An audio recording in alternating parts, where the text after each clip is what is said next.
Ever wondered what happens when you take a digital piano and put its speakers to the ultimate test? At a live gig with no backup monitors? Well, today we're pushing the Kawai ES920 to its limits to see if its onboard speakers can really handle the heat of a professional gig.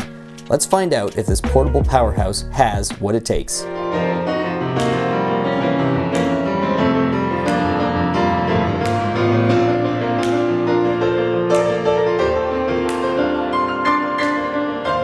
Well, we're headed to the Royal Ontario Museum. We've got a performance there tonight. I've had a chance to play here several times. I don't really know how many times. I'm gonna say maybe a half a dozen. Somebody offline challenged me on one of the claims I made in one of the videos. Someone came up and said, hey, there's no way that you can actually use a digital piano on any kind of a proper gig. The onboard speakers aren't going to be good enough to monitor off. You can't do a gig without an amp, basically. I'm like, no, it's true. These speakers are like solid, you can do it. So I thought, why not take this opportunity and let's actually see.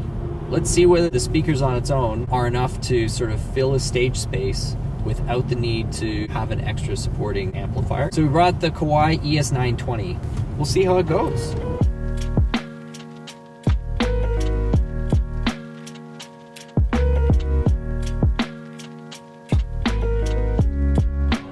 So we're all set up here at the ROM. We've got a pair of floor monitors here, and I specifically asked them to take the piano out of there, so there's absolutely no piano coming through that monitor whatsoever.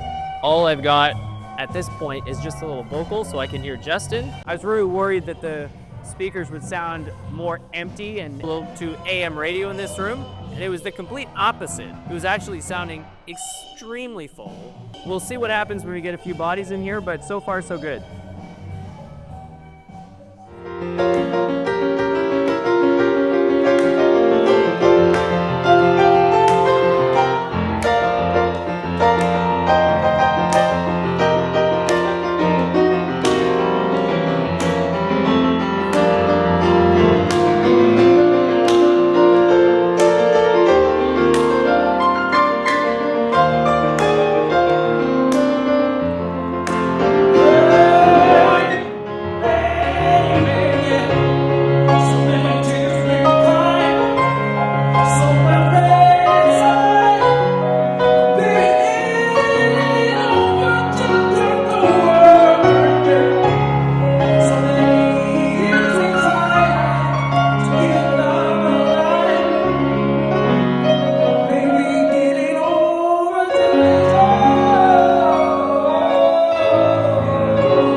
So yeah, this is like one of the first kind of solo gigs that I've ever done with this instrument. So first of all, I was really impressed with how the speakers actually held up, because I was running at about probably 85-90% volume and no bass player on the gig. So doing a lot of, pretty aggressive left-hand work down in the lower bass, and I wasn't hearing the speakers break up at all.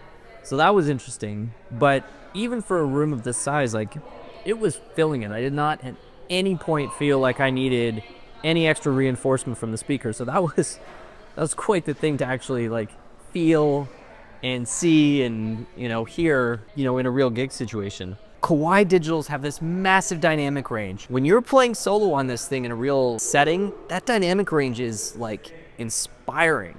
Like, it just lights you up. I had a great time playing on this instrument in this setting. So we're gonna pack up, we are gonna head back to the studio, we're gonna have a listen, we're gonna have a look, and just kind of react to see what we captured, what we got, and share it all with you.